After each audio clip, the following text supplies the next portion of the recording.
How are you? Good morning, Excellency. Morning. My name is Jacqueline. Jacqueline. Yes. How are you, Jacqueline? I'm good, thank you, Excellency. Very good. I was hoping to kindly ask you a few questions as regards to... No. No. Why? just to pick your brain about today's plan. Uh-huh. We're launching the road. I was hoping you could give us an insight on the significance of this road launch on your vision for Kenya. Uh-huh. Yes.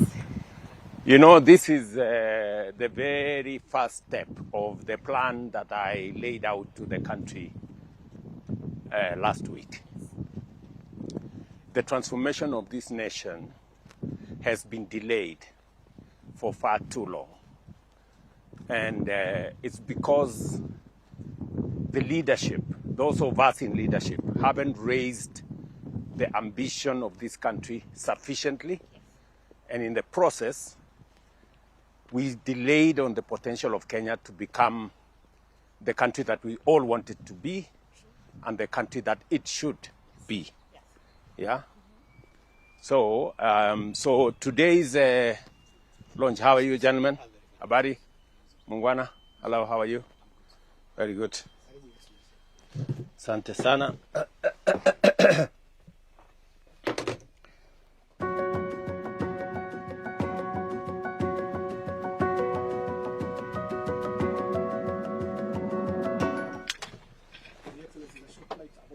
Okay.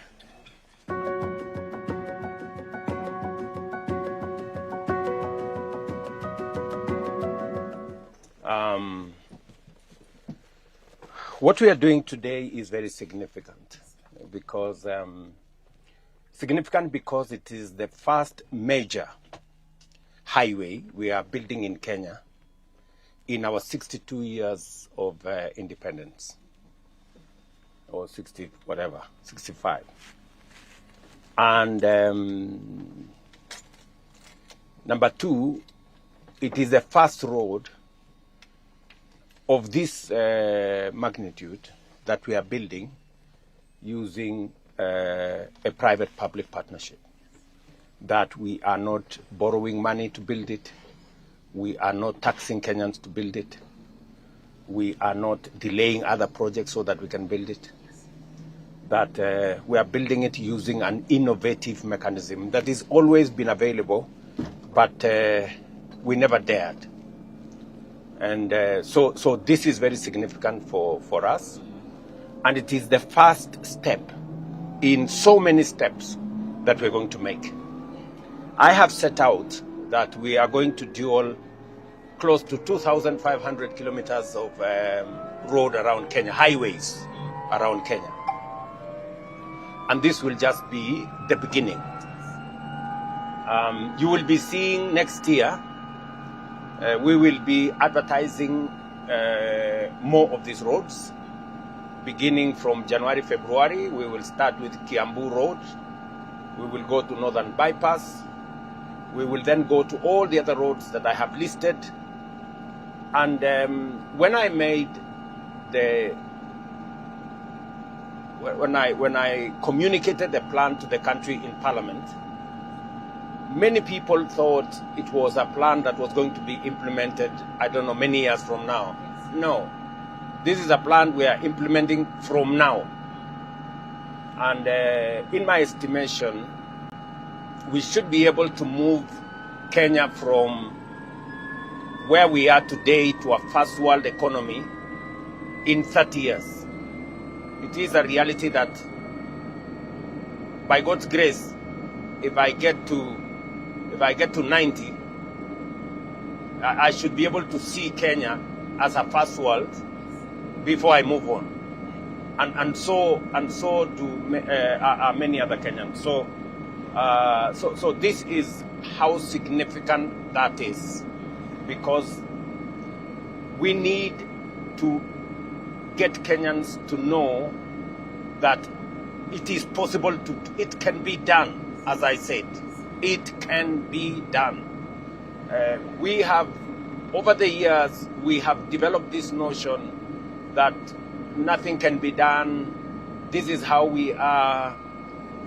We cannot do this, you know. And in the process, we have lost a lot of time. We have lost a lot of opportunity. And so many of our peers have left us behind. So this is also an exercise in catch-up. Yes. Yes. And how will ordinary Kenyans feel the impact of this new road?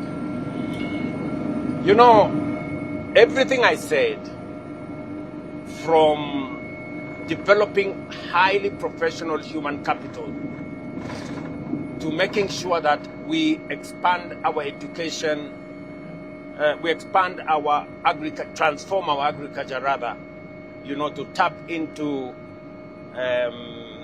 modern irrigation, agro-processing, value addition, industrialization and manufacturing, to the construction people. And it's about not just us, it's about us and the next generation. Many of the other people who I hear talk about leaders,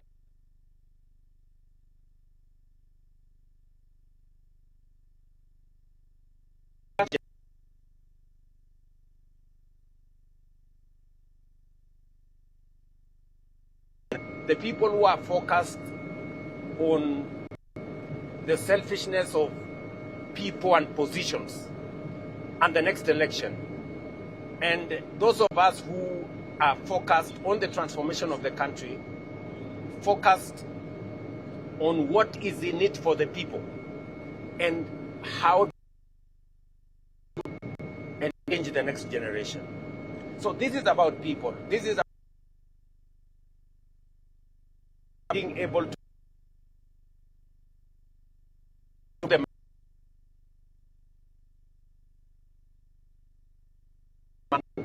home to work. This is about people. When we are talking about food, this is about how families can access food, how we can make living and livelihoods affordable. The whole exercise that we are engaged in housing. It's about people, you know. So my focus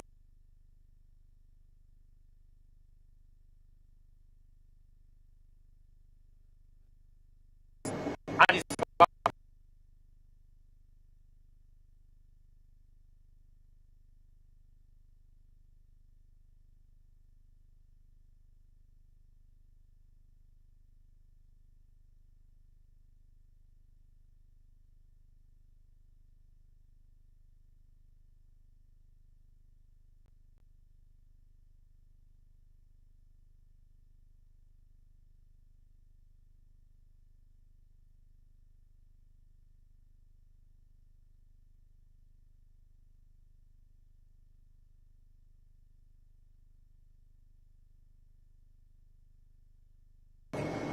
what I have said, the plan I have laid out, these 5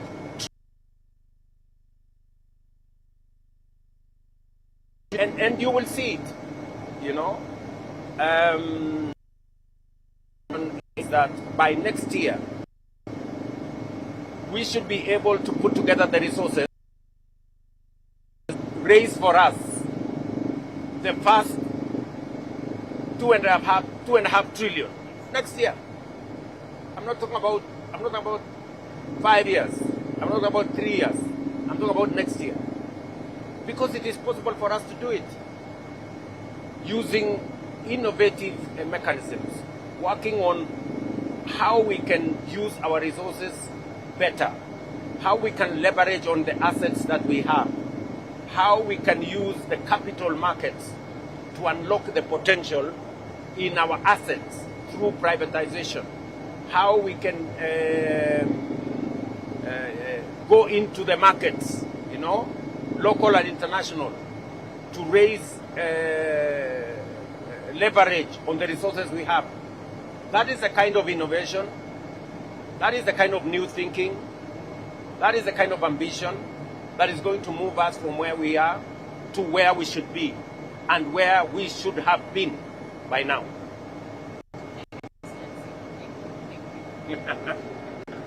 Thank you very much, my dear.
Excellency, tuko Rironi, actually Kamandura. This is where we're starting the works. To the end, the works will take us to Naivasha, Gilgil, Nakuru, all the way to Mau Summit. But we have the lower wing from Kamandura through Mai-Mahiu to Naivasha. The total length of the roads, Your Excellency, will be 233 kilometers. 233. 175 on the upper side, and then 58 kilometers on the lower side. 58 kilometers on the lower side. It is being, it's a JV between CRBC and NSSF. Those are the people who give us the road. Is that a PPP arrangement? We hope to finish within the next 2 years.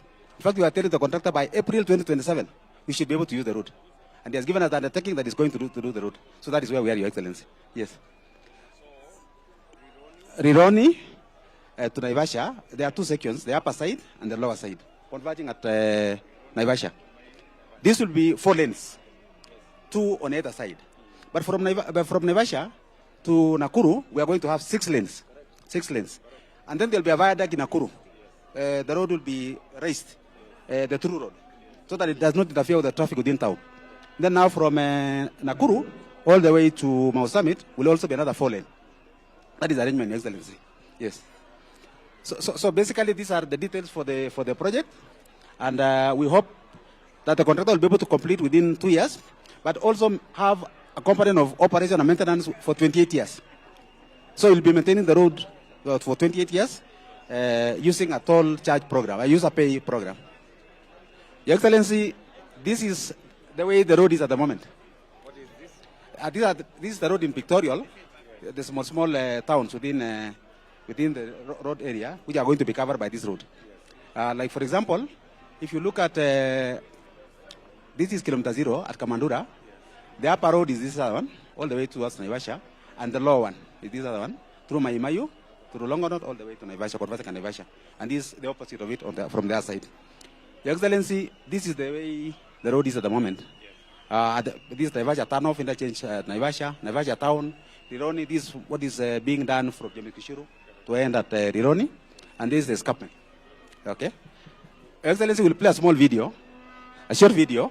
The take us a very short length.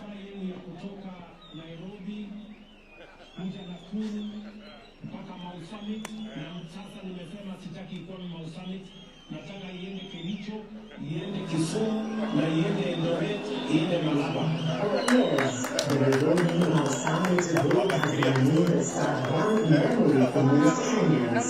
Traffic, long, stressful hours spent bumper to bumper, engines idling, families waiting, businesses losing time, and journey that took far longer than they ever should.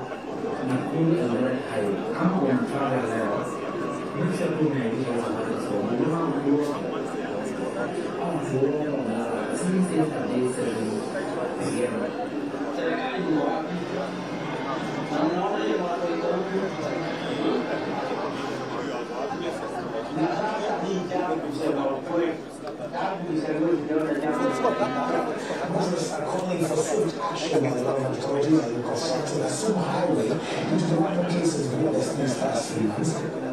Now, relief is finally coming. Next week, I will launch the dueling of the 170-kilometer Rironi-Naivasha Nakuru Summit. On the same day, I will break ground on the dueling of the 58-kilometer Rironi-Mai-Mahiu-Naivasha road.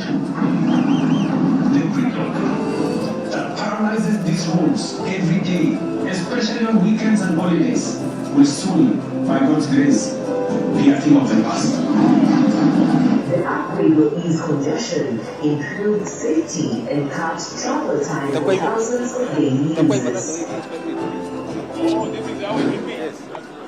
This is what we are taking in the next time. This is the way it's going to appear after the. Oh, this is how it will be. It is how this will be. Okay? Yes. You see that this is the through the escarpment. The open side for the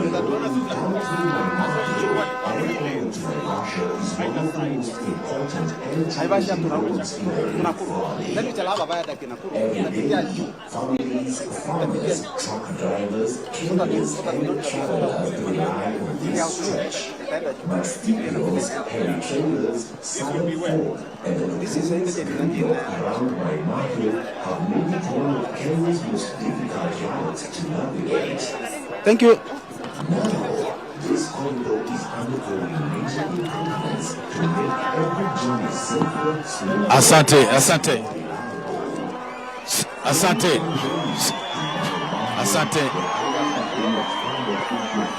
Sawa.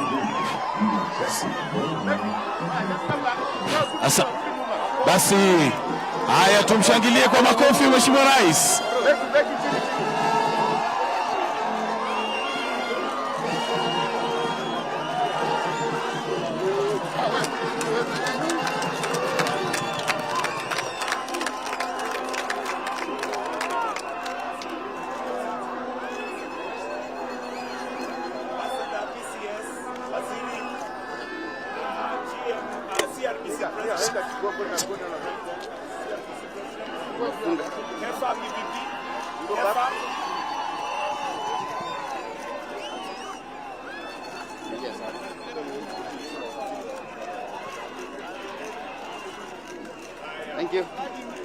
Thank you.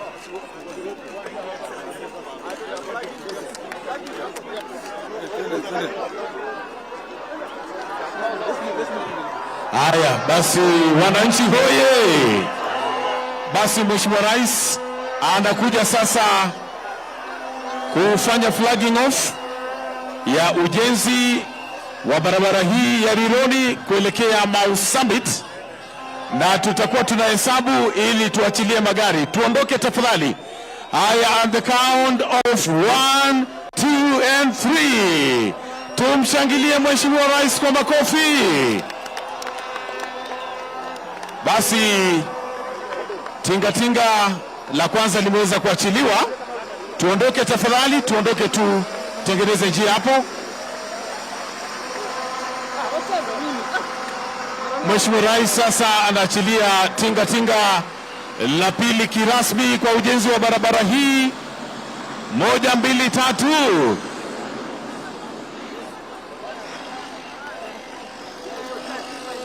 Hivi sasa ni wakati wa malori ambaye atabebea lami na vile vile mchanga.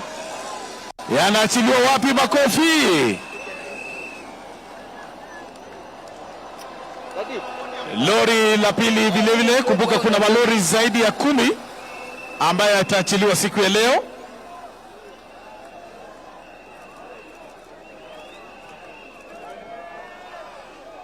Endelea.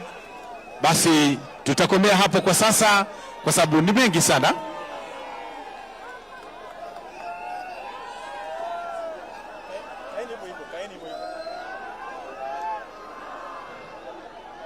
Nataka sikuwe kwa background, sikuwe kwa shot akiongea, sikuwe kwa background.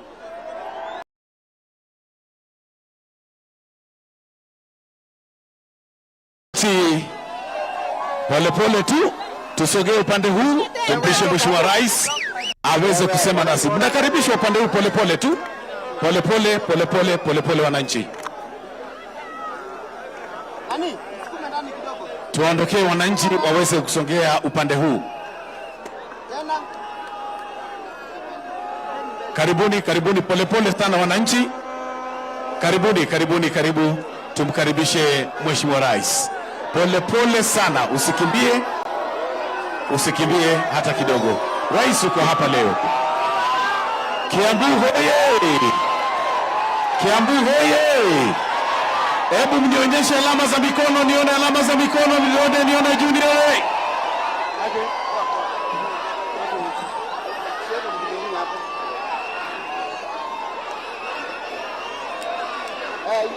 Una kebo.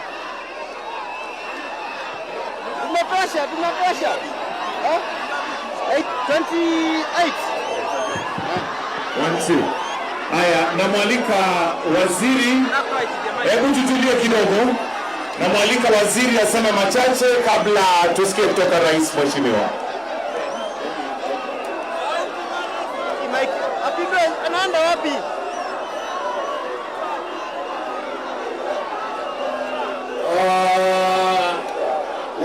Watu wa Lunguru, mjambo. Your Excellency, the President of the Republic of Kenya, Your Excellency Ambassador Guo Heinan, the President of CRDC,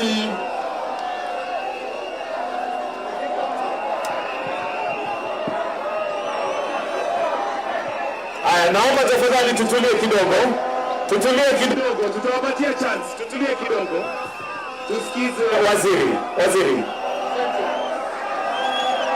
Nipangie sio lori aliko kwa background. Sio lori iko kwa background. Nipangie lori ambaye sigara zikaenda hivi lori songe hivi. Your Excellency the President of the Republic of Kenya, Your Excellency Ambassador Guo Heinan, CRDC President, the Governor for Kiambu, Wakatangi, the Governor for Nakuru, Susan Kihida. Ladies and gentlemen, watu wa Kiambu, hamjambo. Your Excellency, we want to thank you. Tunashukuru sana, Your Excellency, for being here with us today. Kusindua hii mradi wa Rironi-Mau Summit, barabara tumengojea kwa muda ya miaka 10 tumekuwa tukingojea tujenge barabara. Ukiona msangamano ya magari vile watu wameumia, tunashukuru. Today is an historic day in the history of Kenya. We want to thank you, Your Excellency, and allow me from the onset to really thank you and appreciate your coming here today. As we start, I want to ask Ambassador Guo, Your Excellency, to come and make some few remarks. Ambassador, welcome.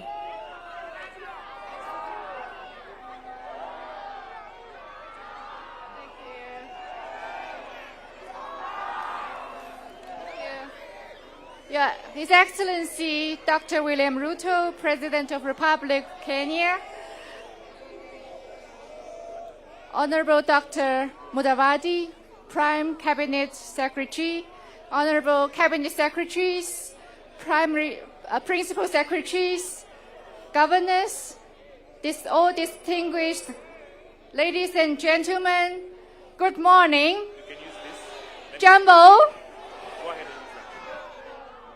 is my great honor to be here with all distinguished guests to witness the important milestone of this highway project. On behalf of the Chinese Embassy in Kenya, I extend warm congratulations on the official launch and pay highest respect and sincere gratitude to all friends and partners who have long been committed to advancing China-Kenya cooperation.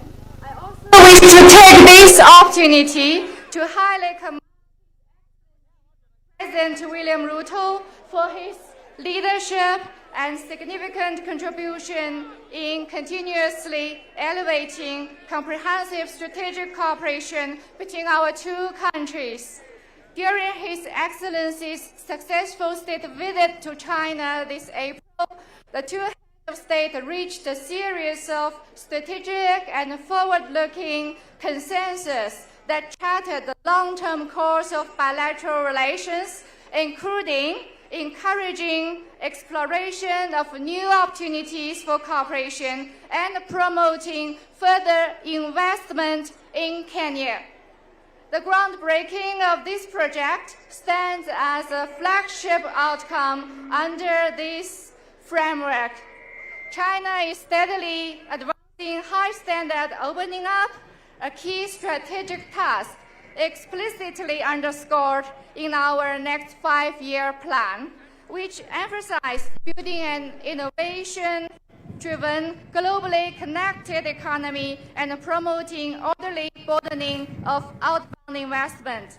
Guided by this strategic vision, China continuously broadened the scope and cooperation, providing sound mechanism and policy support to foster mutually beneficial win-win outcome of partner countries. This landmark project will profoundly enhance road safety, elevate severe traffic congestion, and improve transport efficiency across Western Kenya. Chinese enterprises, long committed to Kenya's development, have pursued localization and sustainable operation, creating employment opportunity, building industrial supply chain capacities, and fulfilling social responsibility. Through deepening integration with local development priority, these efforts will meaningfully advance Kenya's Vision 2030 and support the long-term prosperity and the cohesion of the region. We call on enterprises entrusted with this project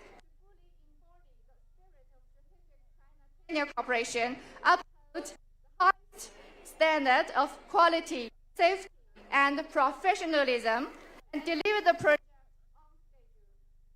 This endeavor stands as yet another flagship exemplar of excellence, demonstrating our commitment to responsible development and further deepening a bilateral strategic partnership. Looking ahead, China and Kenya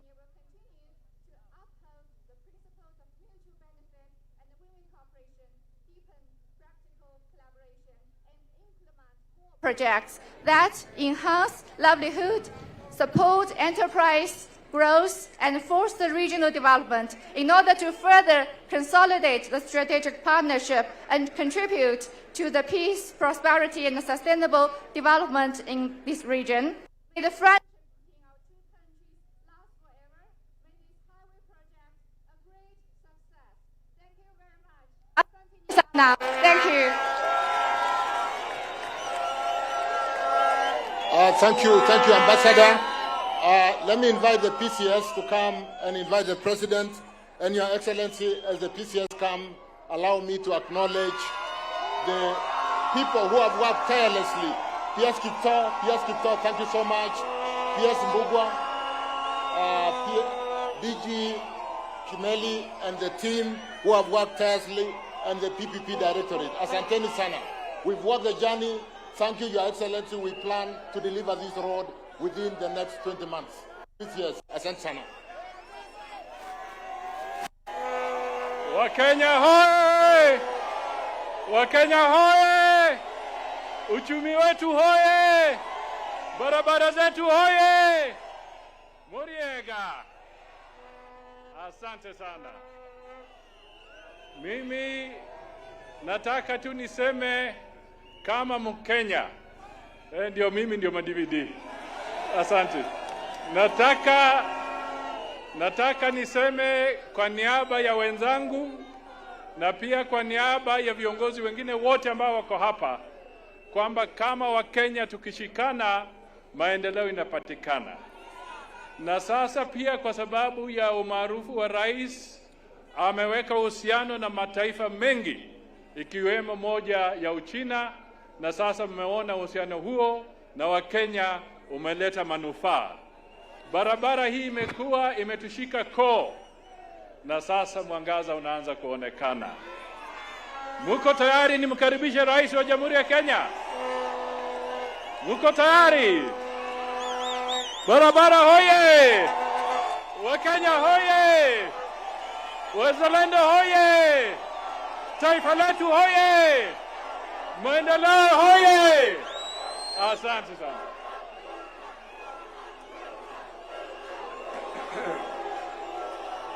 Haya, viongozi wote wenzangu, ndugu wananchi wa Kiambu, Nakuru na Kenya, hamjambo? Hamjambo tena? Ado aito moriega. Mwathani agocwo. Bwana Yesu asifiwe. Hebu mnisalimie hewani nione watu wa hapa Kiambu. Asanteni sana. Waswahili wanasema hayawi yamekuwa mabado. Tumefika hatujafika. Ni leo si leo? Si ni leo jameni?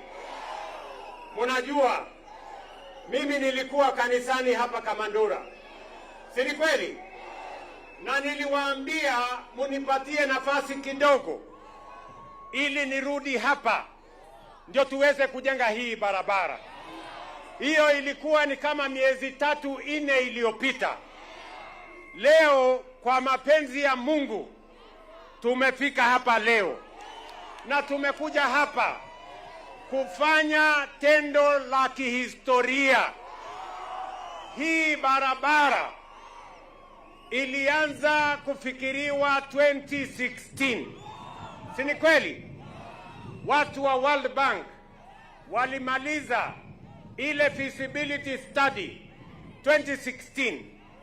Tumekuwa tukitamani kama nchi hii barabara tuitengeneze vizuri, iwache kuwa na msongamano, iwache kuwa barabara ya ajali, iwache kuwa barabara ya kusumbua wananchi. Ni kweli ama si kweli? Si ni kweli jameni? Nilisema juzi, wiki iliyopita, nikasema nikiwa bunge ya kwamba wiki hii tutaanzisha hii barabara. Si ni kweli? Na kwa sababu tuko na marafiki wengi, tuko na wale wanaotisikiza wengi kutoka mataifa mengi, hii barabara sio ya watu wa Nakuru na Kiambu, sio wa watu wa Uasin Gishu, Western Kenya. Hii barabara ni ya East Africa. Inaunganisha Kenya na Uganda na South Sudan na DRC na Rwanda. Hii barabara ni ya muhimu sana, na kwa hivyo nataka muniruhusu nisome taarifa ambayo itaenda katika historia ya kwamba hii barabara itabadilisha nchi yetu. Allow me, ladies and gentlemen, to read this statement. Today, we stand at the dawn of a new era, an era of defined ambition and driven by determination as we launch the Nairobi-Nakuru-Mau Summit and the Nairobi-Mai-Mahiu-Naivasha project. This moment is not merely about laying down a new corridor. It is about laying the foundation of a Kenya reborn, a Kenya that refuses to wait any longer for the future it deserves.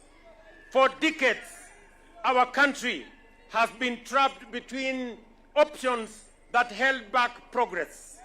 Whenever we needed to undertake heavy and necessary infrastructural projects, we were presented with 3 choices. The first was to rely on a national budget, but this was not possible.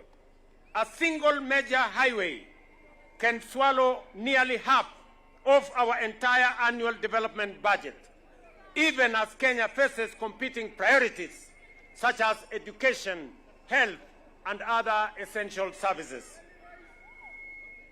The next option was borrowing, but that too was untenable, given our debt burden and the limited fiscal headroom available to us. The third option was also to slow down on development and simply stay as we were. That was never an option, not for a country with our aspiration, potential, and investment that we required. And so, when it comes to this highway, the situation was clear. If we waited for the national budget to release resources for this project, we would have waited for a lifetime. If we borrowed, we would have added to our debt burden and burdened our children for generations to come. If we taxed more, we would have suffocated families. And if we did nothing, we would have surrendered to stagnation. That is the reality, and crisis our country has faced for years. Stagnation born out of helplessness, born out of lack of ambition, imagination, and innovation. This stagnation has become a quiet paralysis that crept into our systems, into our confidence, and into our national spirit. It convinced us that mediocrity was normal, that average was acceptable, that delay was destiny, stagnation, that is truth, was slow regression. But today, we break those chains. We promised to be innovators. We promised to build differently. And today, we keep that promise boldly, unapologetically, and unmistakably. This project we launched today is more than a highway. It is a gateway to prosperity, unity, and transformation. It positions Kenya as a leader in innovative financing, in modern transport, in public-private partnerships, and in the audacity to think big when the world expects us to think small. The Nairobi-Nakuru-Mai-Mahiu road stretches 175 kilometers, while the Nairobi-Mai-Mahiu-Naivasha road adds another 58 kilometers. These are the modern multi-lane dual carriageways designed, financed, expanded, operated, and maintained through a world-class public-private partnership model. It is an investment of over 170 billion shillings, a living demonstration of what happens when government stops trying to do everything alone and starts doing things smarter and in partnership with the private sector. The Nairobi-Nakuru-Mai-Mahiu Summit corridor will be strengthened to handle heavy commercial traffic, supported by new interchanges, truck laybys, pedestrian bridges, lighting, barriers, drainage systems, and intelligence transport technology to enhance safety. The Nairobi-Mai-Mahiu-Naivasha section will be upgraded to handle slip gradients and high cargo volumes, linking efficiently to the Naivasha Inland Container Depot and the emerging industrial ecosystem that will be in our industrial city in Naivasha.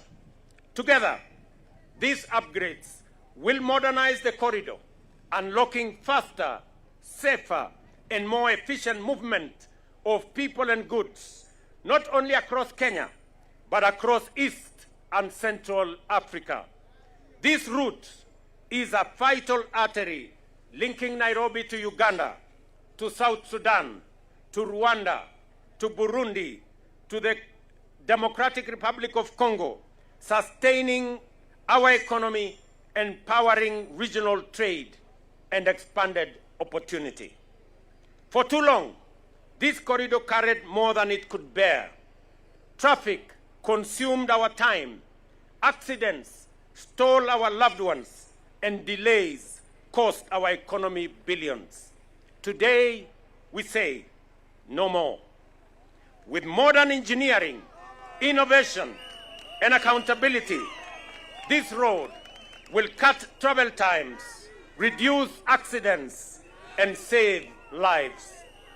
This project will create thousands of jobs, with approximately 15,000 young Kenyans gaining skills as they help build this highway. It will not only construct roads, but careers and futures, with local content leading and Kenyan businesses at the center. I am informed by the contractors that up to 60% of this road will be local content, will come from Kenya. We also honor and welcome the expertise of our Chinese partners, whose technology and experience strengthen these projects while helping build capacity within our own workforce.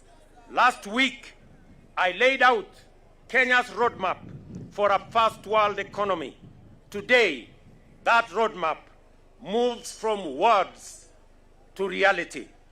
Across the country, a new generation of transformative highways is rising. In the coming months, we will break ground on major dual carriageway corridors from Muthaiga to Kiambu and Ndumberi, from Machakos Junction to Mariakani, from Mau Summit to Kericho and Kisumu, and from Kisumu onward to Busia. And we will continue across the Republic, the Athi River Namanga Road, the Karatina Nanyuki Isiolo Corridor, Makutano Embu Meru Maua Corridor, Mutwapa Malindi, Mombasa Lungalunga, Kericho Kisii Migori Isabenia, Nakuru Nyahururu Nanyuki, Kisii Oyugis Ahero, and key Nairobi corridors such as the Northern Bypass, Bomas Karen Ngong, and Bomas Ongata Rongai Kiserian Ngong. This is how we correct a historical shortfall.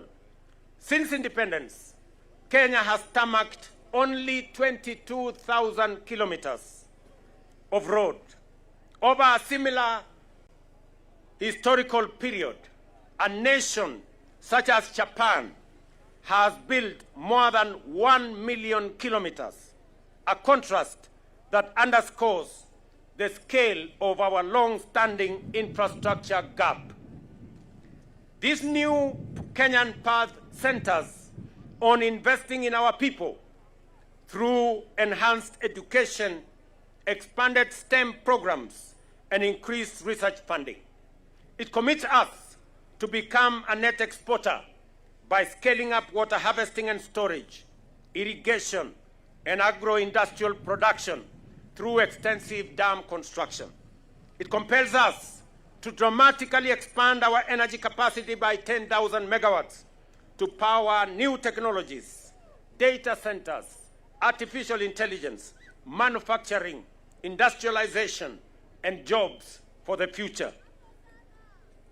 We will expand and upgrade our airports and ports, and beginning in January 2026, we shall extend the standard gauge railway from Naivasha to Kisumu and onward to Malaba. And I say that it is going to begin in January next year, just in another 1 month.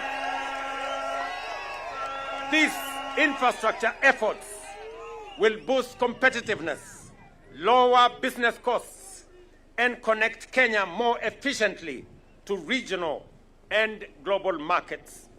To finance this transformation sustainably, we are establishing both a national infrastructure fund and a sovereign wealth fund, drawing from budgetary allocations, privatization proceeds, natural resource royalties, and private sector capital.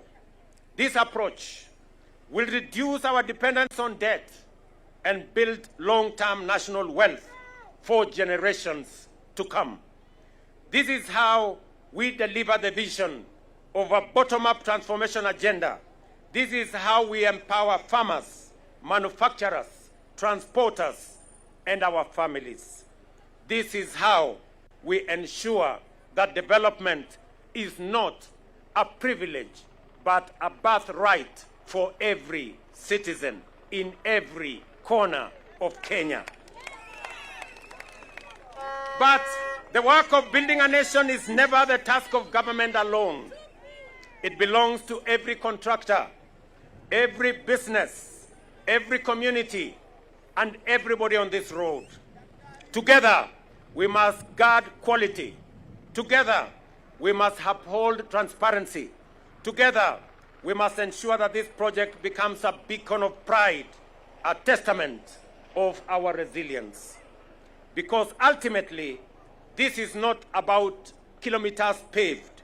It is about lives we change, the opportunities we unlock, the Kenya we dare to imagine and finally choose to build. This is our moment to rise from the ordinary, to step away from the average, to leave mediocrity behind us, and to walk confidently and decisively into excellence. The work we begin today will echo far beyond our borders, reshaping trade, expanding prosperity, and elevating lives across our country and our region. To our partners, officials, workers, and all Kenyans whose belief brought us here, thank you. I say again, thank you. Together, we are laying the foundation of a prosperous, connected, and confident nation called Kenya.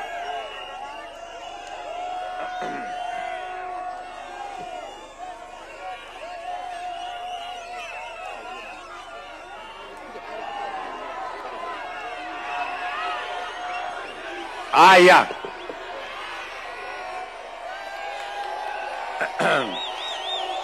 Kiambu hoye! Kiambu hoye! Ni leo si leo bana. Si ni leo. Ndugu zangu watu wa Kiambu na Nakuru. Ndugu zangu wa Kenya. Mimi nawaeleza ya kwamba nimesoma hiyo taarifa kwa sababu jambo tunafanya hapa leo ni jambo la kihistoria. Mimi niliwaeleza ya kwamba tutabadilisha taifa letu la Kenya. Tutatoa Kenya kutoka third world. Tutapeleka Kenya first world. Sisi tukiwa hai kwa miaka 30 ijayo, Kenya hii itabadilika. Tutaondoa umaskini. Tutahakikisha ya kwamba kuna nafasi ya ajira ya vijana wetu. Tutakuza uchumi na tutakuwa na chakula ya kutosha. Kenya iweze kupiga hatua ya kwenda mbele. Mimi nawauliza nyinyi watu wa Kiambu na Nakuru na wa Kenya, munaamini hamuamini? Munaamini hamuamini? Munaamini? Mimi nataka niwaeleze. Leo hii barabara tunajenga hapa, kutoka hapa Kamandura mpaka Gilgil, tumekubaliana na contractor. Hii barabara ndani ya miezi 6 itakuwa imekamilika kufika pale Gilgil. Nimesema miezi ngapi? Nimesema miezi ngapi? Miezi 6. Musikie vizuri. Kutoka leo miezi 6 hii barabara itakuwa tumemaliza kutoka Kamandura mpaka imefika wapi? Imefika Gilgil. Kwa sababu nimekubaliana na hawa wangwana ya kwamba wakimaliza hii barabara ifike Gilgil, wakuje sasa waanze ile ya kutoka hapa kwenda chini pale Mai-Mahiu kupitia mpaka ifike Naivasha. Tumekubaliana? Na hiyo ni kontrakta moja. Mimi tena naenda kuanzisha kontrakta mwingine leo pale Gilgil. Kuna kontrakta ananingoja pale saa hii. Nyinyi mnanielewa? Nyinyi mnanielewa? Kontrakta mwingine anangoja pale Gilgil leo. Tunaenda kuanzisha sasa hiyo barabara kutoka Gilgil pale iende Nakuru, iende Mau Summit. Nyinyi mnanielewa? Na huyu kontrakta, genge moja ya ujenzi inaanza hapa, genge ingine ya ujenzi iko katikati, genge ingine ya ujenzi inaanzia Gilgil ikirudi nyuma. Nyinyi mnanielewa? Nyinyi mnanielewa? Tuko na kontrakta mwingine ataanzia pale Gilgil na aanzie pia Mau Summit. Kwa sababu nimesema kwa mapenzi ya Mungu, mimi nataka siku ya madaraka. Siku gani? 2027, siku ya madaraka, tarehe 1 mwezi wa 6. Mimi nakuja kufungua hii barabara ikiwa imekamilika. Nyinyi mnanielewa? Wakenya hoye! Inawezekana, haiwezekani bwana? Tunaelewana? Tunaelewana? Na hii barabara haikwami pale Mau Summit. Tayari wiki ijayo tayari tumepata pesa kutoka watu wa AIB Bank. Wametupatia pesa ya kufanya feasibility study kutoka pale Mau Summit iende Eldoret, iende mpaka Malaba, iungane na Uganda. Nyinyi mnanielewa? Na barabara ingine itoke pale Mau Summit iende Kericho, iende Kisumu, iende Malaba, tuunganishe tena na Uganda. Na hiyo kazi tunatangaza feasibility study next week.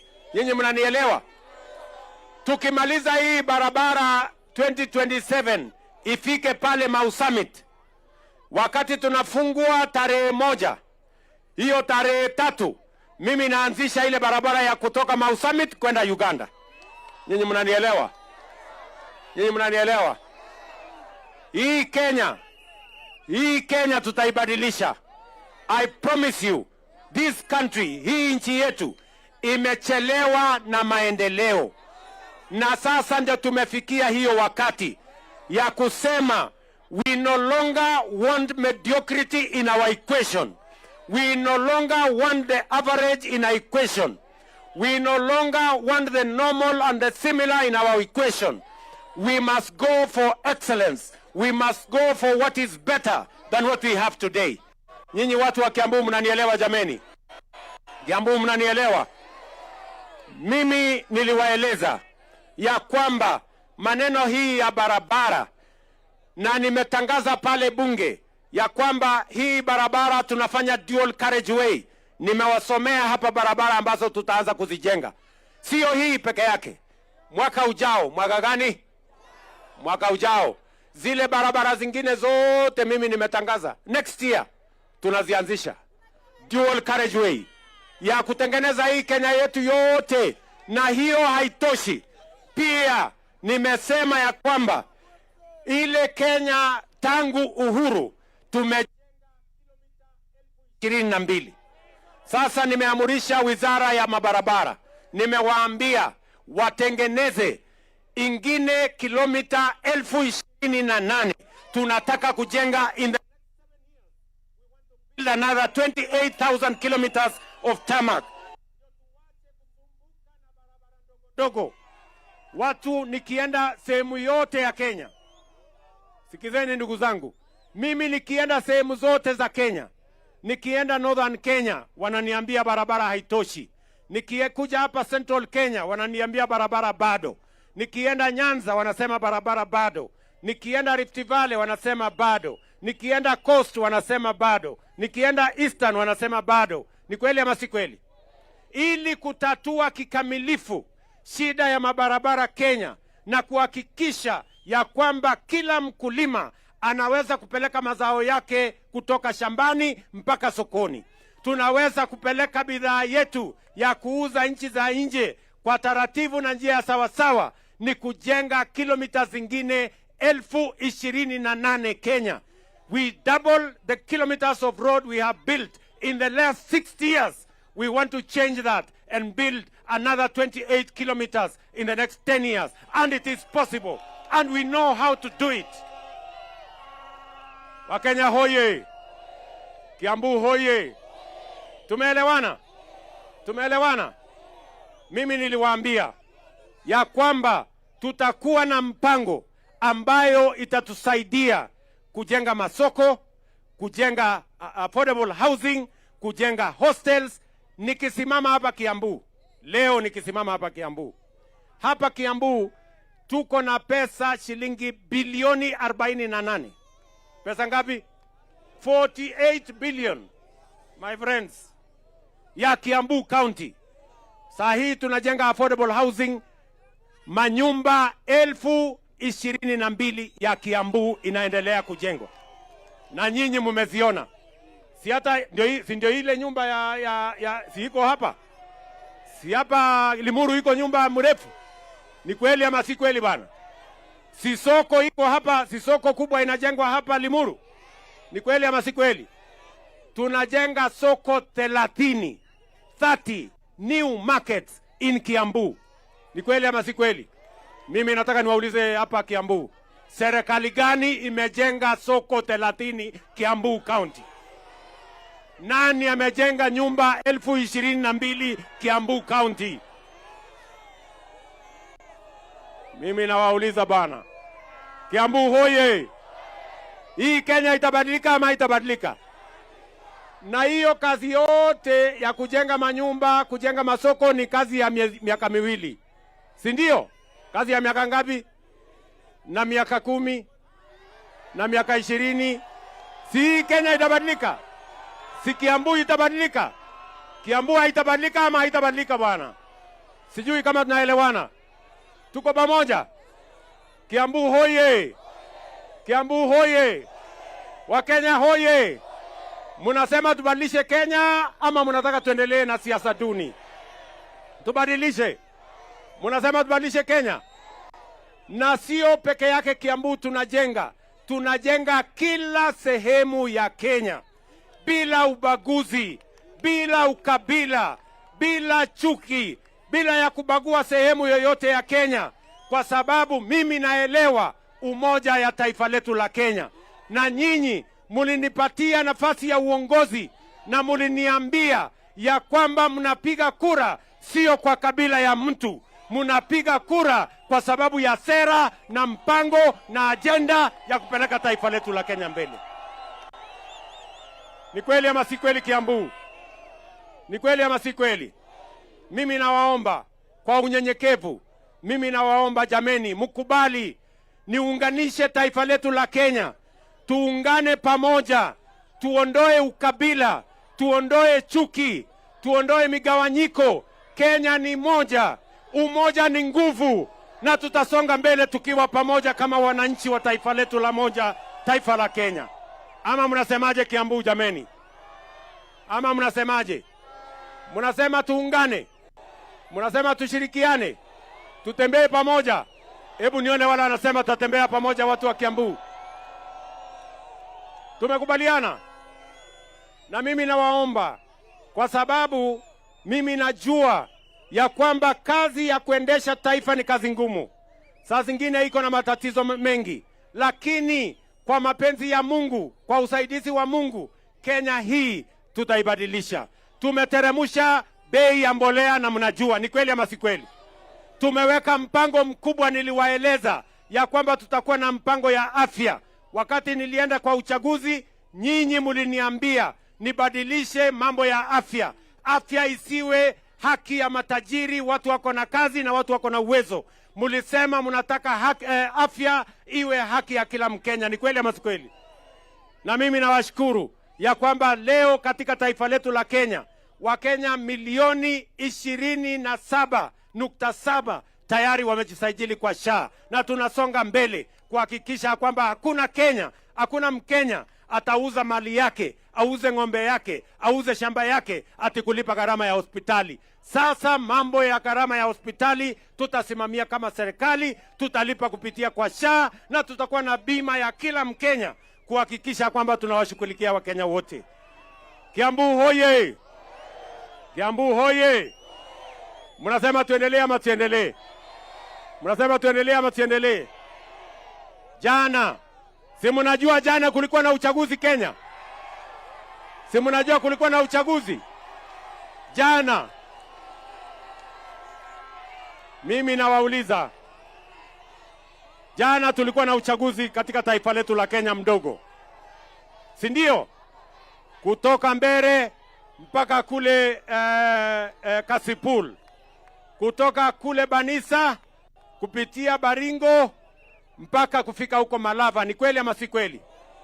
Kati ya viti 7, si ndio, ya ubunge na senate, yote 7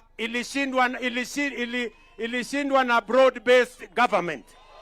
Ni kweli ama si kweli? Ni kweli ama si kweli? Mimi nataka niwaulize, si ndio?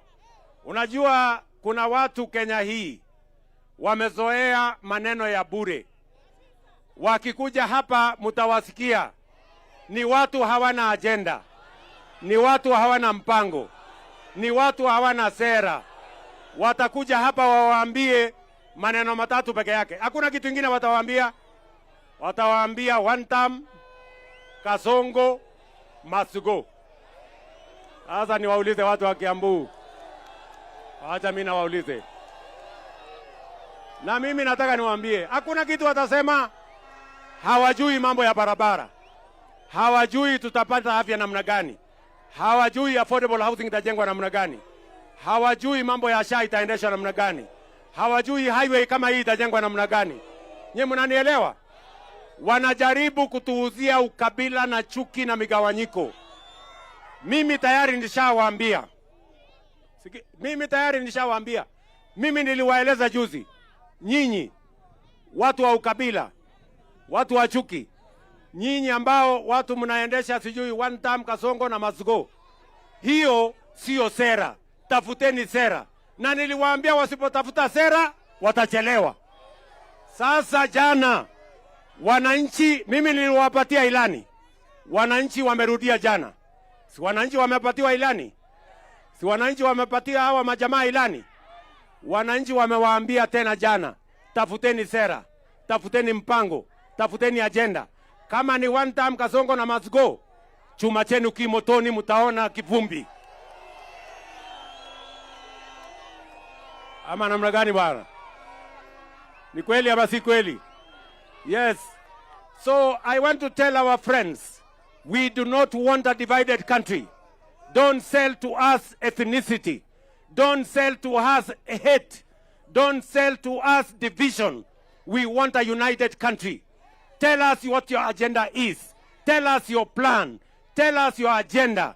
One time Kasongo must go is not a plan. It's not an agenda.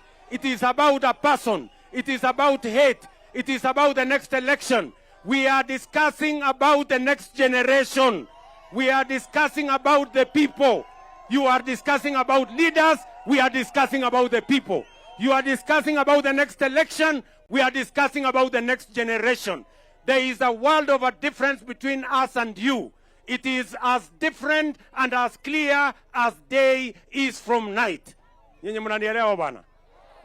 Sasa nishawaambia hawa jamaa, wakiendelea na hii, tutawazamisha asubuhi na mapema. Hao watu watatembea wakitembea. Kiambu hoye! Kiambu hoye! Na mimi nataka niwashukuru wa Kenya. Nataka niwashukuru wa Kenya wote. Wapigaji kura wa kutoka kule Mbere. Wapigaji kura wa kutoka Kasipul. Wapigaji kura kutoka Unguja. Wapigaji kura wa kutoka Baringo. Wale wapigaji kura wa Banisa. Wale wapigaji kura wa kule Malava. Mimi nawaambia asante sana. Mimi nasema ongera. Mumetuhakikishia ya kwamba hamutaki ukabila. Wakenya wametuambia hawana biashara na ukabila. Hawana biashara na chuki. Hawana biashara na migawanyiko. We want a united nation. A nation that stands together and focuses on the good and the prosperity of every citizen without the limitations of where they come from, their religion or their ethnicity. Tumekubaliana jameni? Mimi nimemaliza, nataka niseme asante sana Kiambu. Tumekubaliana? Kiambu hoye! Kiambu hoye! Mimi ninasimama hapa na nyinyi. Mimi nimekuwa rais wa Kenya kwa sababu ya kura zenu. Ni kweli ama si kweli? Na mimi nataka niwaeleze, kwa vyovyote, juu chini, kulia na kushoto, mbele na nyuma, leo na kesho, mimi sitawachana na nyinyi, tutatembea pamoja mpaka nihakikisha kwamba hii Kiambu imebadilika na Kenya imebadilika.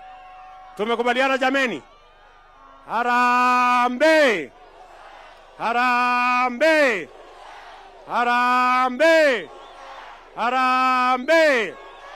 Tumekubaliana? Kwa sababu tuko na viongozi wengi. Mimi nimemaliza. Wacha niulize hawa viongozi. Wewe Kimani, kuja karibisha viongozi.